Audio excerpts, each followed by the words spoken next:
जिस दिन की राह देखता था, आखिर वह दिन भी आ पहुंचा। जुलाई 1960 में मैं बाप दादा से सन्मुख मिलने माउंट आबू स्थित मधुबन स्वर्ग आश्रम में पहुंचा। मधुबन पहुंचते ही शुद्ध वातावरण, निस्वार्थ दैवीय स्नेह तथा शांति का अनुभव होने लगा। भवन में पहुंचने के लिए कुछ ही समय बाद बाबा के कमरे में पहुंचा। बाबा एक गद्दी पर विराजमान थे। मैं भी योग युक्त होकर बैठ गया। बाबा को पहली बार सन्मुख मिल रहा था। सफेद वस्त्रधारी बाबा को देखते देखते उनके मस्तिष्क पर मुझे एक ज्योति का गोला नजर आने लगा। बाबा का अत्यंत मधुरता और स्नेह की दृष्टि मिल रही थी, जैसे कि कोई सूक्ष्म रीति से खींच रहा हो। पवित्रता, प्रेम और शक्ति की लहरें ऐसे आ रही थी जिसका वर्णन करना मुश्किल है। मुझे ये भी भूल गया कि मैं यहाँ बैठा हूँ।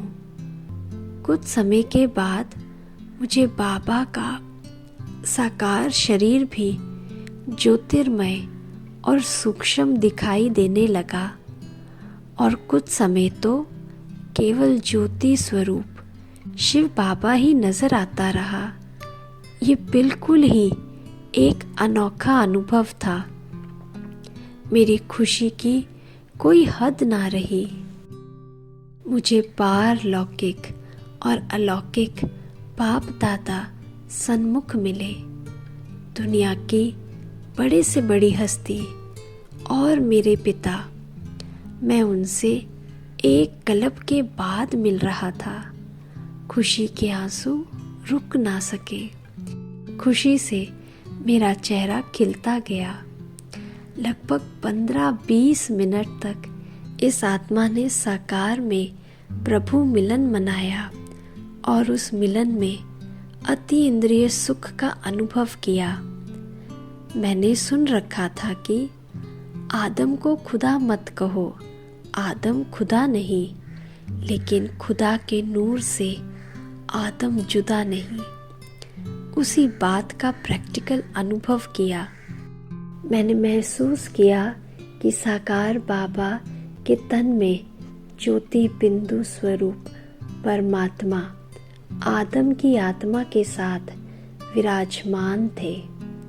उस दिन से लेकर मैंने ईश्वरीय जीवन को दृढ़ता से अपनाया और ये निश्चय किया कि समस्त जीवन बाप दादा की श्रीमत पर चलकर ईश्वरीय सेवा में लगाऊंगा।